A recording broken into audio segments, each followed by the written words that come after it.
الحمد لله الذي خلق السماوات والأرض وجعل الظلمات والنور ثم الذين كفروا بربهم يعدلون هو الذي خلقكم من طين ثم قضى أجلا وأجل مسمى عنده ثم أنتم تمترون وهو الله في السماوات وفي الأرض يعلم سركم وجهركم ويعلم ما تكسبون وما تأتيهم من آية من آيات ربهم إلا كانوا عنها معرضين فقد كذبوا بالحق لما جاءهم فسوف يأتيهم أنباء ما كانوا به يستهزئون ألم يروا كم أهلكنا من قبلهم من قرن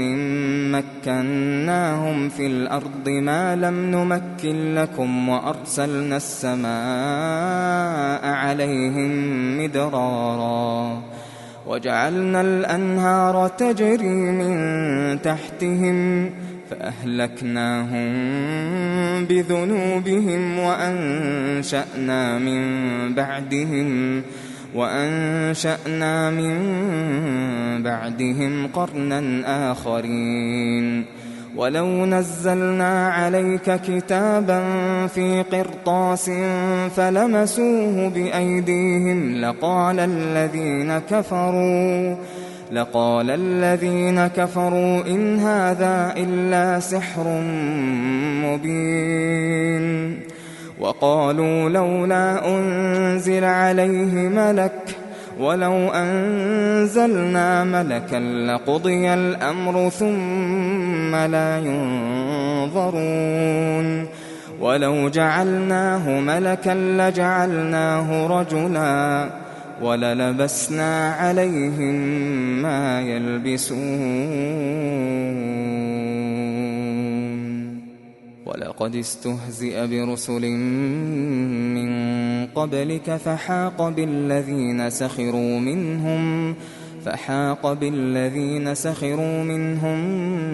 ما كانوا به يستهزئون قل سيروا في الأرض ثم انظروا كيف كان عاقبة المكذبين قل لمن ما في السماوات والأرض قل لله كتب على نفسه الرحمة ليجمعنكم إلى يوم القيامة لا ريب فيه الذين خسروا أنفسهم فهم لا يؤمنون وله ما سكن في الليل والنهار وهو السميع العليم قل أغير الله أتخذ وليا فاطر السماوات والأرض وهو يطعم ولا يطعم قل إني أمرت أن أكون أول من أسلم ولا تكونن من المشركين قل إني أخاف إن عصيت ربي عذاب يوم عظيم من يصرف عنه يومئذ فقد رحمه وذلك الفوز المبين وإن يمسسك الله بضر فلا كاشف له إلا هو وإن يمسسك بخير فهو على كل شيء قدير وهو القاهر فوق عباده وهو الحكيم الخبير قل أي شيء أكبر شهادة قل الله شهيد بيني وبينكم وأوحي إلي هذا القرآن لأنذركم به ومن بلغ أئنكم لتشهدون أن مع الله آلهة أخرى قل لا أشهد قل إنما هو إله واحد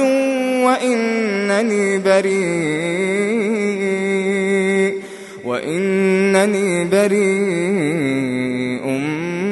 مما تشركون الذين آتيناهم الكتاب يعرفونه كما يعرفون أبناءهم الذين خسروا أنفسهم فهم لا يؤمنون ومن أظلم ممن افترى على الله كذبا أو كذب بآياته إنه لا يفلح الظالمون ويوم نحشرهم جميعا ثم نقول للذين أشركوا أين شركاؤكم الذين كنتم تزعمون ثم لم تكن فتنتهم إلا أن قالوا والله ربنا ما كنا مشركين انظر كيف كذبوا على أنفسهم وضل عنهم ما كانوا يفترون ومنهم من يستمع إليك وجعلنا على قلوبهم أكنة أن يفقهوه وفي آذانهم وقرا وإن يروا كل آية لا يؤمنوا بها حتى إذا جاءوك يجادلونك يقول الذين كفروا إن هذا إلا أساطير الأولين وهم ينهون عنه وينأون عنه وإن يهلكون إلا أنفسهم وما يشعرون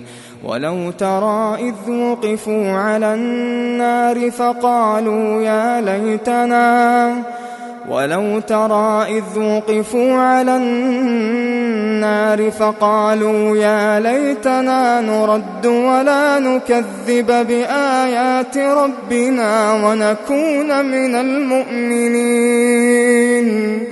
بل بدا لهم ما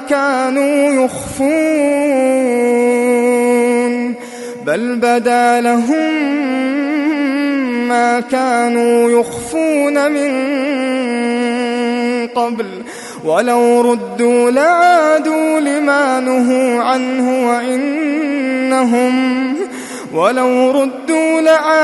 لما نهوا عنه وإنهم لكاذبون وقالوا إن هي إلا حياتنا الدنيا وما نحن بمبعوثين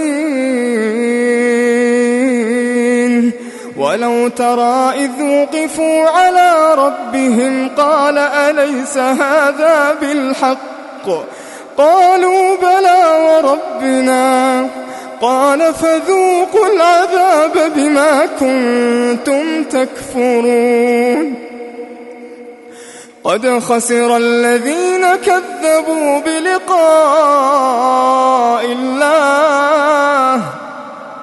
حتى إذا جاءتهم الساعة بغتة قالوا يا حسرتنا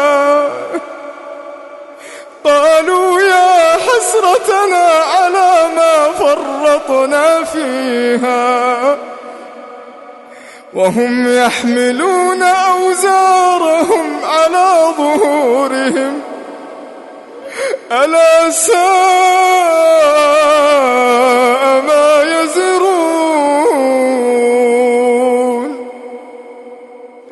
وما الحياة الدنيا إلا لعب وله وللدار الآخرة خير للذين يتقون أفلا تعقلون قد نعلم إنه ليحزنك الذي يقولون فإنهم لا يكذبونك ولكن الظالمين بآيات الله يجحدون ولقد كذبت رسل من قبلك فصبروا على ما كذبوا وأوذوا حتى أتاهم نصرنا ولا مبدل لكلمات الله ولقد جاءك من نبأ المرسلين وإن كان كبر عليك إعراضهم فإن استطعت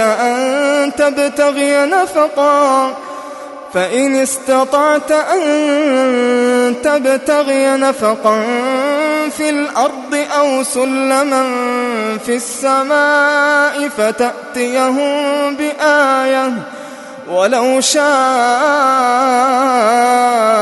الله لجمعهم على الهدى فلا تكونن من الجاهلين إنما يستجيب الذين يسمعون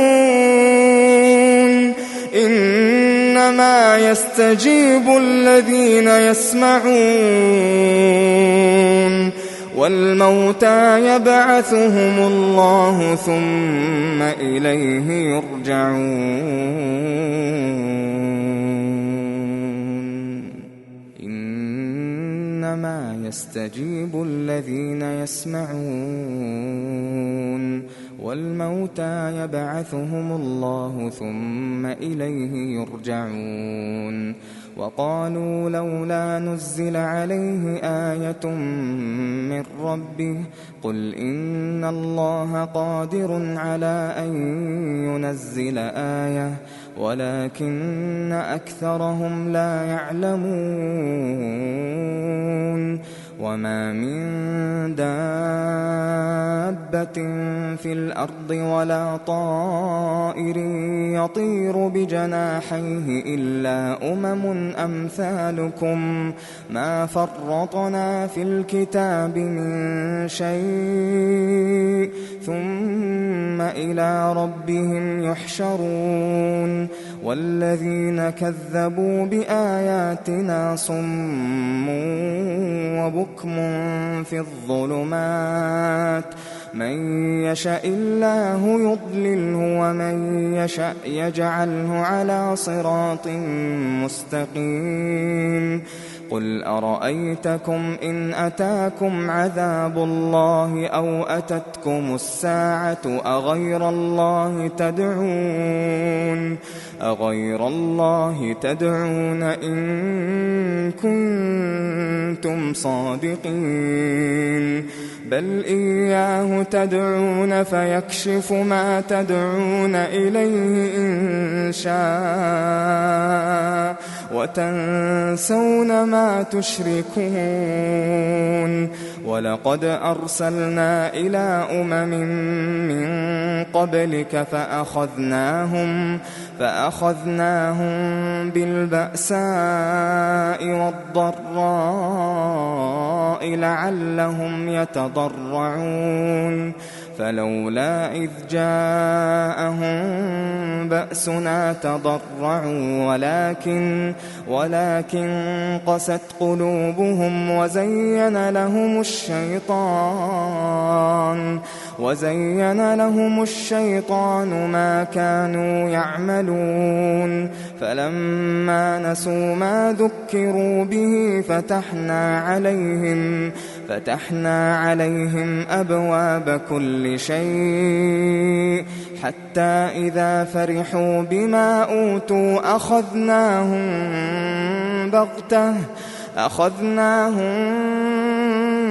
بغتة فإذا هم مبلسون فقطع دابر القوم الذين ظلموا والحمد لله رب العالمين. قل أرأيتم إن أخذ الله سمعكم وأبصاركم وختم على قلوبكم من إله غير الله يأتيكم به؟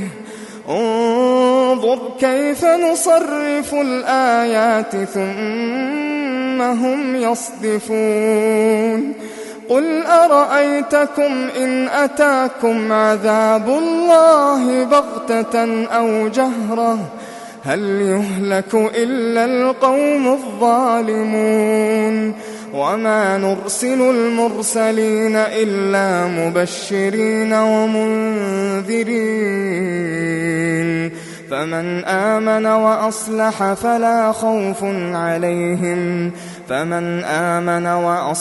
فلا خوف عليهم ولا هم يحزنون. والذين كذبوا بآياتنا يمسهم العذاب بما كانوا يفسقون. قل لا أقول لكم عندي خزائن الله ولا أعلم الغيب ولا أقول لكم إني ملك إن أتبع إلا ما يوحى إلي. قل هل يستوي الأعمى والبصير أفلا تتفكرون. وأنذر به الذين يخافون أن يحشروا إلى ربهم ليس لهم من دونه ولي ولا شفيع لعلهم يتقون. ولا تطرد الذين يدعون ربهم بالغداة والعشي يريدون وجهه ما عليك من حسابهم من شيء وما من حسابك عليهم من شيء فتطردهم فتكون من الظالمين. وكذلك فتنا بعضهم ببعض ليقولوا أهؤلاء من الله عليهم من بيننا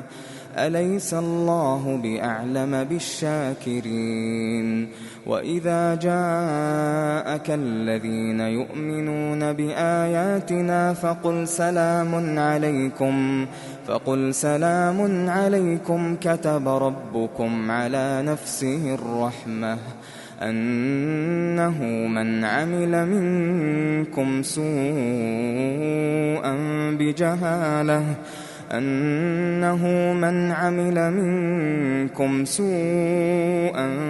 بجهالة ثم تاب من بعده وأصلح فأنه غفور رحيم. وكذلك نفصل الآيات ولتستبين سبيل المجرمين. قل إني نهيت أن أعبد الذين تدعون من دون الله قل لا أتبع أهواءكم قد ضللت إذا وما أنا من المهتدين. قل إني على بينة من ربي وكذبتم به ما عندي ما تستعجلون به إن الحكم إلا لله يقص الحق وهو خير الفاصلين. قل لو أن عندي ما تستعجلون به لقضي الأمر بيني وبينكم والله أعلم بالظالمين. وعنده مفاتح الغيب لا يعلمها إلا هو ويعلم ما في البر والبحر وما تسقط من ورقة إلا يعلمها ولا حبة في ظلمات الأرض ولا رطب ولا يابس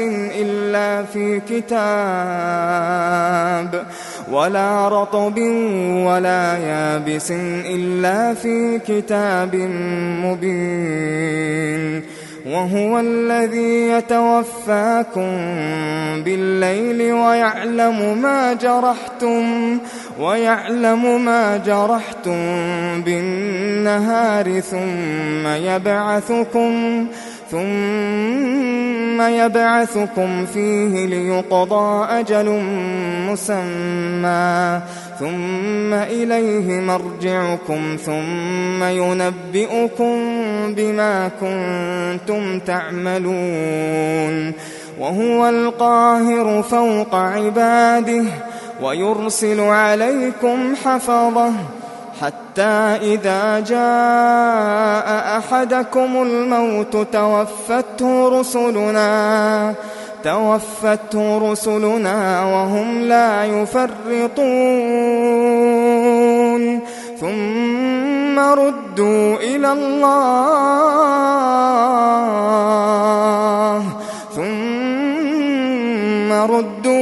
الله مولاهم الحق ألا له الحكم وهو أسرع الحاسبين قل من ينجيكم من ظلمات البر والبحر تدعونه تضرعا وخفية لئن أنجانا من هذه لنكونن من الشاكرين قل الله ينجيكم منها ومن كل كرب ثم أنتم تشركون قل هو القادر على أن يبعث عليكم عذابا من فوقكم أو من تحت أرجلكم أو يلبسكم شيعا ويذيق بعضكم بأس بعض انظر كيف نصرف الآيات لعلهم يفقهون وكذب به قومك وهو الحق قل لست عليكم بوكيل لكل نبأ مستقر وسوف تعلمون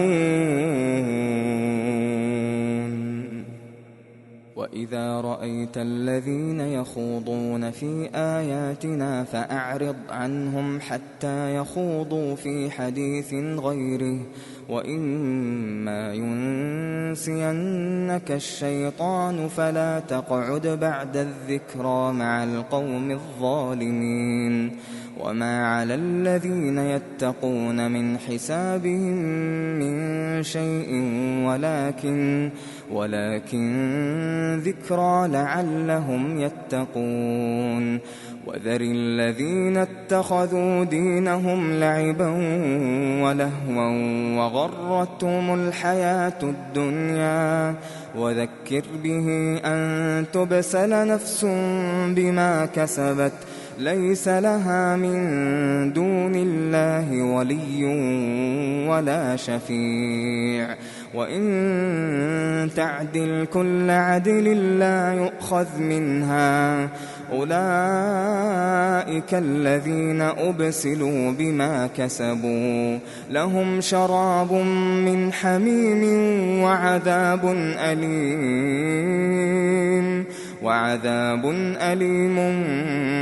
بما كانوا يكفرون قل أندعو من دون الله ما لا ينفعنا ولا يضرنا ونرد على أعقابنا بعد إذ هدانا الله كالذي استهوته الشياطين في الأرض حيران له أصحاب يدعونه إلى الهدى ائتنا قل إن هدى الله هو الهدى وأمرنا لنسلم لرب العالمين وأن أقيموا الصلاة واتقوه وهو الذي إليه تحشرون وهو الذي خلق السماوات والأرض بالحق ويوم يقول كن فيكون قوله الحق وله الملك يوم ينفخ في الصور عالم الغيب والشهادة وهو الحكيم الخبير وإذ قال إبراهيم لأبيه آزر أتتخذ أصناما آلهة إني أراك وقومك في ضلال مبين وكذلك نري إبراهيم ملكوت السماوات والأرض وليكون من الموقنين فلما جن عليه الليل رأى كوكبا قال هذا ربي فلما أفل قال لا أحب الآفلين فلما رأى القمر بازغا قال هذا ربي فلما أفل قال لئن لم يهدني ربي لأكونن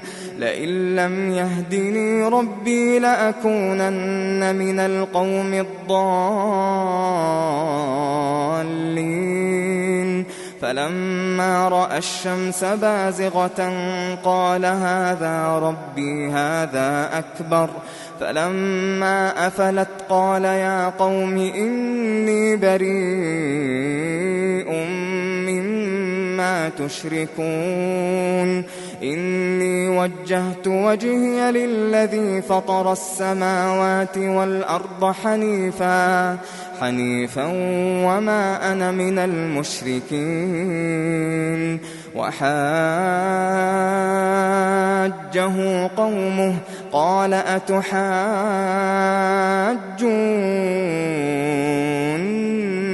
في الله وقد هدان ولا أخاف ما تشركون به إلا أن يشاء ربي شيئا وسع ربي كل شيء علما أفلا تتذكرون وكيف أخاف ما أشركتم ولا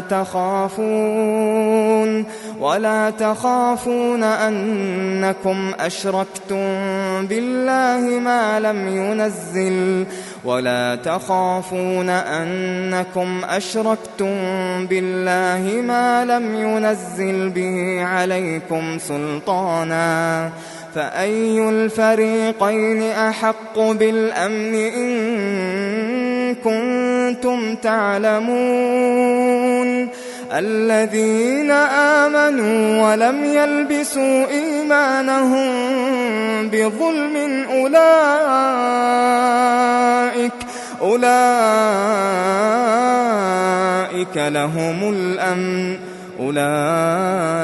أولئك لهم الأمن وهم مهتدون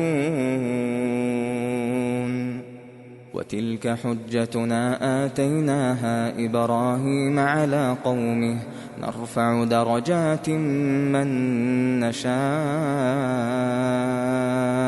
إن ربك حكيم عليم ووهبنا له إسحاق ويعقوب كلا هدينا ونوحا هدينا من قبل ومن ذريته داود وسليمان وأيوب ويوسف وموسى وهارون وكذلك نجزي المحسنين وزكريا ويحيى وعيسى وإلياس كل من من الصالحين وإسماعيل واليسع ويونس ولوطا وكلا فضلنا على العالمين ومن آبائهم وذرياتهم وإخوانهم واجتبيناهم وهديناهم إلى صراط مستقيم ذلك هدى الله يهدي به من يشاء من عباده ولو أشركوا لحبط عنهم ما كانوا يعملون أولئك الذين آتيناهم الكتاب والحكم والنبوة فإن يكفر بها هؤلاء فقد وكلنا بها قوما ليسوا بها بكافرين أولئك الذين هدى الله فبهداه مقتده قل لا أسألكم عليه أجرا إن هو إلا ذكرى للعالمين وما قدروا الله حق قدره إذ قالوا ما أنزل الله على بشر من شيء قل من أنزل الكتاب الذي جاء به موسى نورا وهدى للناس تجعلونه قراطيس تبدونها وتخفون كثيرا وعلمتم ما لم تعلموا أنتم ولا آباؤكم قل الله ثم ذرهم في خوضهم يلعبون وهذا كتاب أنزلناه مبارك مصدق الذي بين يديه ولتنذر أم القرى ومن حولها والذين يؤمنون بالآخرة يؤمنون به وهم على صلاتهم يحافظون ومن أظلم ممن افترى على الله كذبا أو قال أوحي إلي ولم يوح إليه شيء ومن قال سأنزل مثل ما أنزل الله ولو ترى إذ الظالمون في غمرات الموت والملائكة باسطوا أيديهم أخرجوا أنفسكم اليوم تجزون عذاب الهون بما كنتم تقولون اليوم تجزون عذاب الهون بما كنتم تقولون على الله غير الحق وكنتم عن آياته تستكبرون ولقد جئتمونا فرادا كما خلقناكم أول مرة وتركتم ما خولناكم وراء ظهوركم وما نرى معكم شفعاءكم الذين زعمتم أنهم فيكم شركاء لقد تقطع بينكم وضل عنكم ما كنتم تزعمون إن الله فالق الحب والنوى يخرج الحي من الميت ومخرج الميت من الحي ذلكم الله فأنى تؤفكون فالق الإصباح وجعل الليل سكنا والشمس والقمر حسبانا ذلك تقدير العزيز العليم وهو الذي جعل لكم النجوم لتهتدوا بها في ظلمات البر والبحر قد فصلنا الآيات لقوم يعلمون وهو الذي أنشأكم من نفس واحدة فمستقر ومستودع قد فصلنا الآيات لقوم يفقهون وهو الذي أنزل من السماء ماء فأخرجنا به نبات كل شيء فأخرجنا منه خضرا نخرج منه حبا متراكبا ومن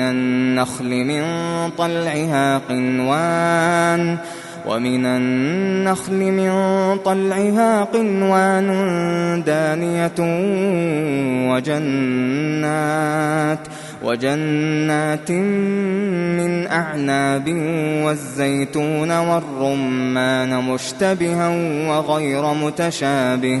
انظروا إلى ثمره إذا أثمر وينعه إن في ذلكم لآيات لقوم يؤمنون وجعلوا لله شركاء الجن وخلقهم وخرقوا له بنين وبنات بغير علم سبحانه وتعالى عما يصفون بديع السماوات والأرض أنى يكون له ولد ولم تكن له صاحبة وخلق كل شيء وهو بكل شيء عليم ذلكم الله ربكم لا إله إلا هو خالق كل شيء فاعبدوه وهو على كل شيء وكيل لا تدركه الأبصار وهو يدرك الأبصار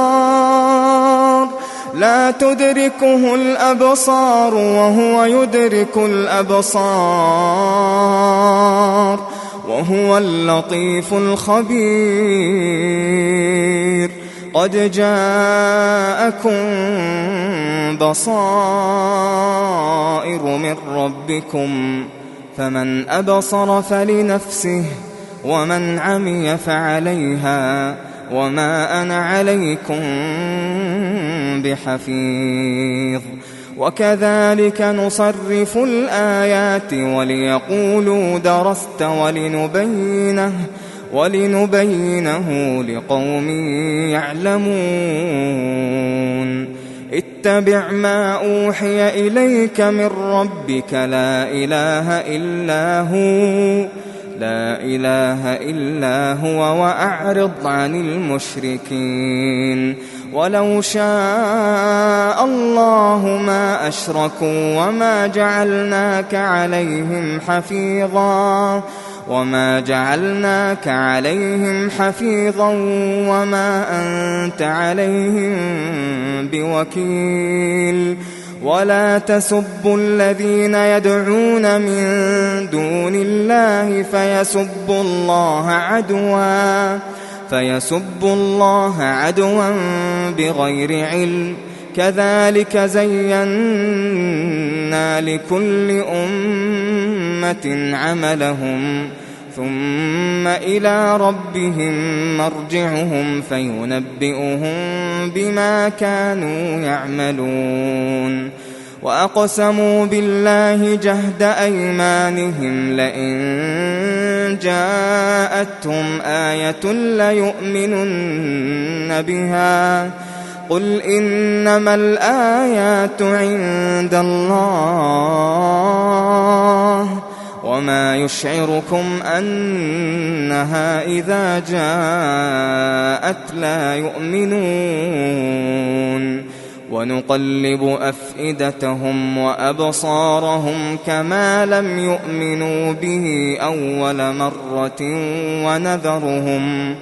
ونذرهم في طغيانهم يعمهون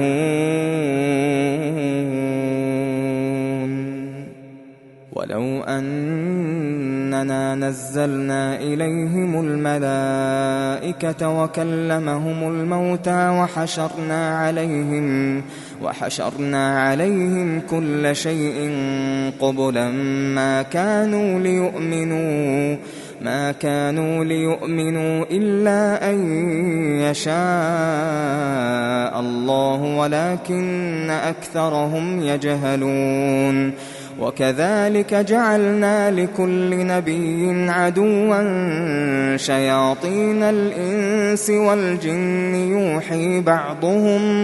يوحي بعضهم إلى بعض زخرف القول غرورا ولو شاء ربك ما فعلوه فذرهم وما يفترون ولتصغى إليه أفئدة الذين لا يؤمنون بالآخرة وليرضوه وليقترفوا ما هم مقترفون أفغير الله أبتغي حكما وهو الذي أنزل إليكم الكتاب مفصلا والذين آتيناهم الكتاب يعلمون أنه منزل من ربك بالحق فلا تكونن من الممترين وتمت كلمة ربك صدقا وعدلا لا مبدل لكلماته وهو السميع العليم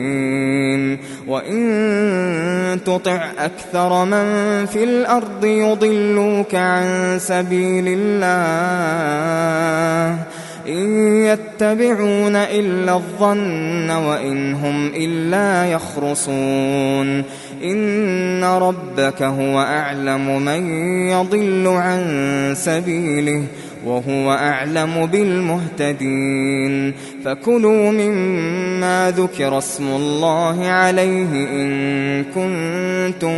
بآياته مؤمنين وما لكم ألا تأكلوا مما ذكر اسم الله عليه وقد فصل لكم ما حرم عليكم إلا ما اضطررتم إليه وإن كثيرا ليضلون بأهوائهم بغير علم إن ربك هو أعلم بالمعتدين وذروا ظاهر الإثم وباطنه إن الذين يكسبون الإثم سيجزون بما كانوا يقترفون ولا تأكلوا مما لم يذكر اسم الله عليه وإنه لفسق وإن الشياطين ليوحون إلى أوليائهم ليجادلوكم وإن أطعتموهم إنكم لمشركون أومن كان ميتا فأحييناه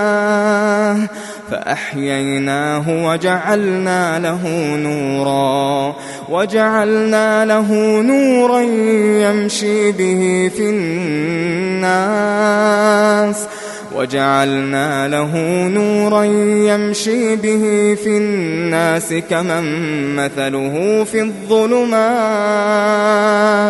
كمن مثله في الظلمات ليس بخارج منها كذلك زين للكافرين ما كانوا يعملون وكذلك جعلنا في كل قرية أكابر مجرميها ليمكروا فيها وما يمكرون إلا بأنفسهم وما يشعرون وإذا جاءتهم آية قالوا لن نؤمن قالوا لن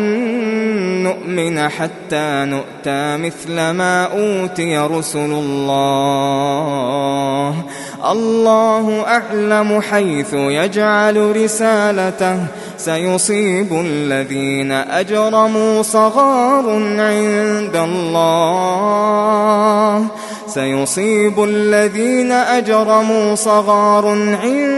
الله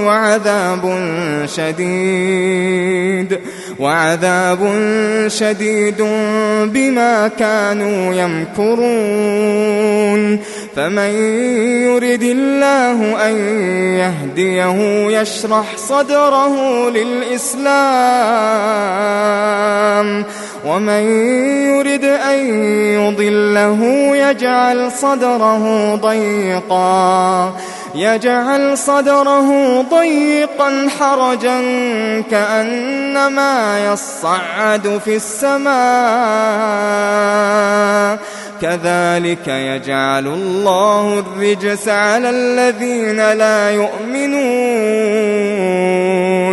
وهذا صراط ربك مستقيما قد فصلنا الآيات لقوم يذكرون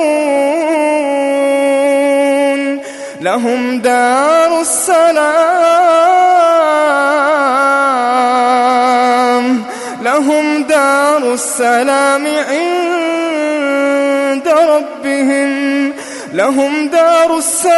عند ربهم وهو وليهم بما كانوا يعملون ويوم يحشرهم جميعا يا معشر الجن قد استكثرتم من الإنس وقال أولياؤهم من الإنس ربنا استمتع بعضنا ببعض وبلغنا أجلنا الذي أجلت لنا قال النار مثواكم خالدين فيها إلا ما شاء الله إن ربك حكيم عليم وكذلك نولي بعض الظالمين بعضا بما كانوا يكسبون يا معشر الجن والإنس ألم يأتكم رسل منكم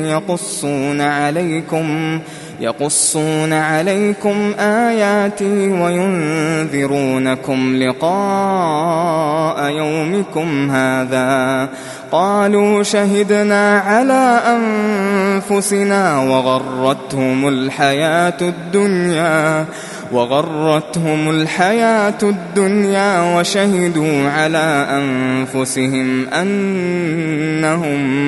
وشهدوا على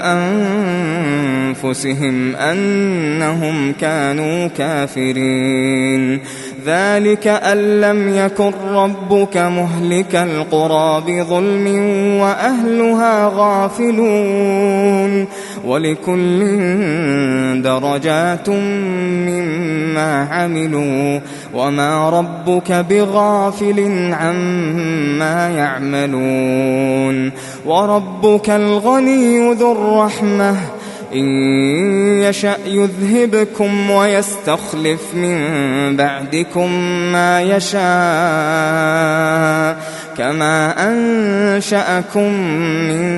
ذرية قوم آخرين إنما توعدون لآت وما أنتم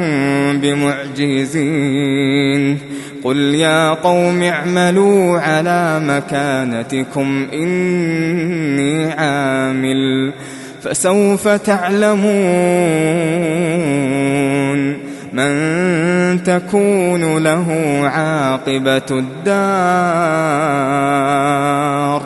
إنه لا يفلح الظالمون وجعلوا لله مما ذرأ من الحرث والأنعام نصيبا فقالوا هذا لله بزعمهم وهذا لشركائنا فما كان لشركائهم فلا يصل إلى الله وما كان لله فهو يصل إلى شركائهم ساء ما يحكمون. وكذلك زين لكثير من المشركين قتل أولادهم شركاؤهم ليردوهم وليلبسوا عليهم دينهم ولو شاء الله ما فعلوه فذرهم وما يفترون. وقالوا هذه أنعام وحرث حجر لا يطعمها إلا من نشاء بزعمهم وأنعام حرمت ظهورها وأنعام لا يذكرون اسم الله عليها افتراء عليه سيجزيهم بما كانوا يفترون. وقالوا ما في بطون هذه الأنعام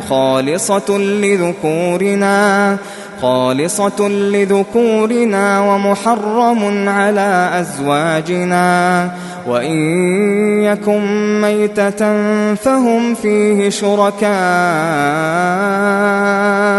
سيجزيهم وصفهم إنه حكيم عليم. قد خسر الذين قتلوا أولادهم سفها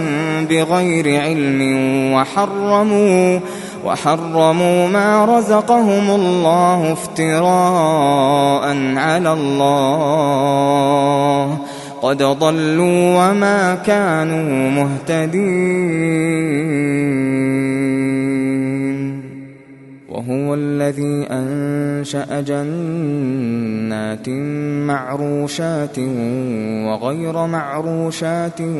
والنخل والزرع مختلفا أكله والزيتون والرمان متشابها وغير متشابه كلوا من ثمره إذا أثمر وآتوا حقه يوم حصاده ولا تسرفوا إنه لا يحب المسرفين. ومن الأنعام حمولة وفرشا كلوا مما رزقكم الله ولا تتبعوا خطوات الشيطان إنه لكم عدو مبين. 8 أزواج من الضأن 2 ومن المعز 2 قل الذكرين حرم أم الأنثيين أم اشتملت عليه أرحام الأنثيين نبئوني بعلم إن كنتم صادقين. ومن الإبل 2 ومن البقر 2 قل الذكرين حرم أم الأنثيين أم اشتملت عليه أرحام الأنثيين أم كنتم شهداء إذ وصاكم الله بهذا فمن أظلم ممن افترى على الله كذبا ليضل الناس بغير علم إن الله لا يهدي القوم الظالمين. قل لا أجد فيما أوحي إلي محرما على طاعم يطعمه إلا أن يكون ميتة أو دما مسفوحا أو لحم خنزير أو لحم خنزير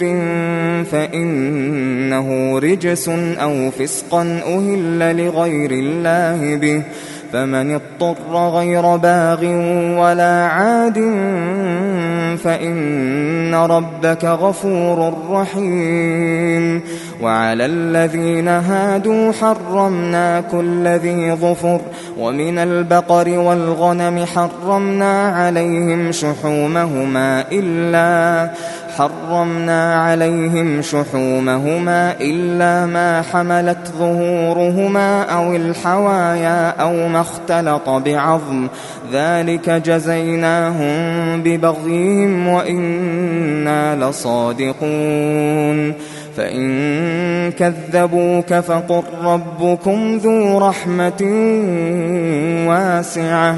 ولا يرد بأسه عن القوم المجرمين. سيقول الذين أشركوا لو شاء الله ما أشركنا ولا آباؤنا ولا حرمنا من شيء، كذلك كذب الذين من قبلهم حتى ذاقوا بأسنا. قل هل عندكم من علم فتخرجوه لنا؟ إن تتبعون إلا الظن وإن أنتم إلا تخرصون. قل فلله الحجة البالغة فلو شاء لهداكم أجمعين. قل هلم شهداءكم الذين يشهدون أن الله حرم هذا، فإن شهدوا فلا تشهد معهم ولا تتبع أهواء الذين كذبوا بآياتنا والذين لا يؤمنون بالآخرة وهم بربهم يعدلون. قل تعالوا أتل ما حرم ربكم عليكم ألا تشركوا به شيئا وبالوالدين إحسانا ولا تقتلوا أولادكم من إملاق نحن نرزقكم وإياهم ولا تقربوا الفواحش ما ظهر منها وما بطن ولا تقتلوا النفس التي حرم الله إلا بالحق، ذلكم وصاكم به لعلكم تعقلون. ولا تقربوا مال اليتيم إلا بالتي هي أحسن حتى يبلغ أشده، وأوفوا الكيل والميزان بالقسط لا نكلف نفسا إلا وسعها، وإذا قلتم فاعدلوا ولو كان ذا قربى وبعهد الله أوفوا، ذلكم وصاكم به لعلكم تذكرون. وأن هذا صراطي مستقيما فاتبعوه ولا تتبعوا السبل فتفرق بكم عن سبيله، ذلكم وصاكم به لعلكم تتقون. ثم آتينا موسى الكتاب تماما على الذي أحسن وتفصيلا لكل شيء وهدى ورحمة لعلهم بلقاء ربهم يؤمنون. وهذا كتاب أنزلناه مبارك فاتبعوه واتقوا لعلكم ترحمون.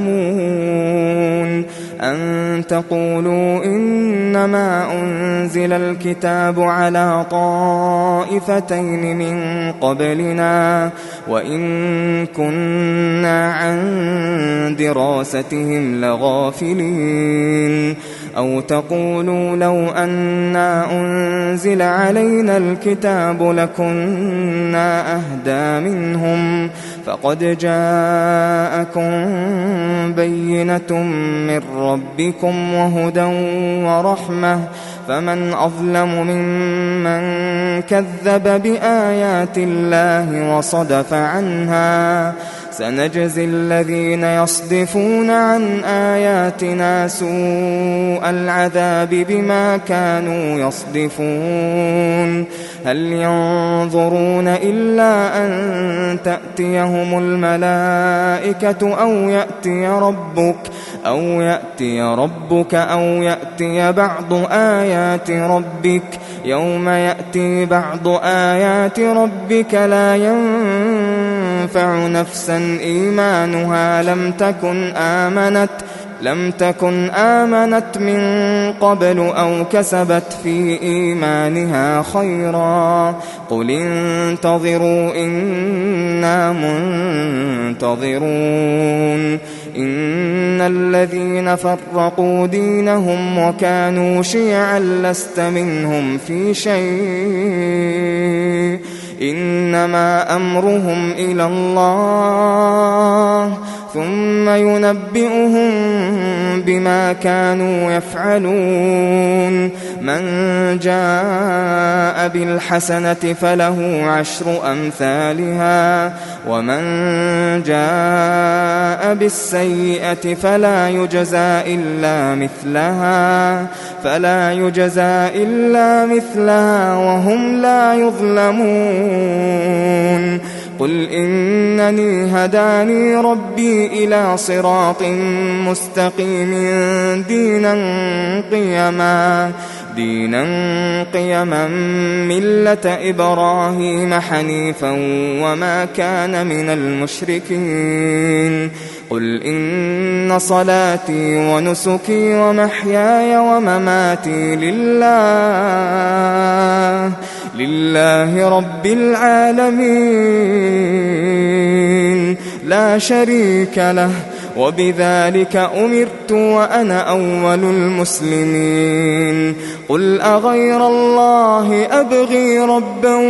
وهو رب كل شيء ولا تكسب كل نفس إلا عليها ولا تزر وازرة وزر أخرى ثم إلى ربكم مرجعكم فينبئكم بما كنتم فيه تختلفون وهو الذي جعلكم خلائف الأرض ورفع بعضكم فوق بعض درجات ليبلوكم فيما آتاكم إن ربك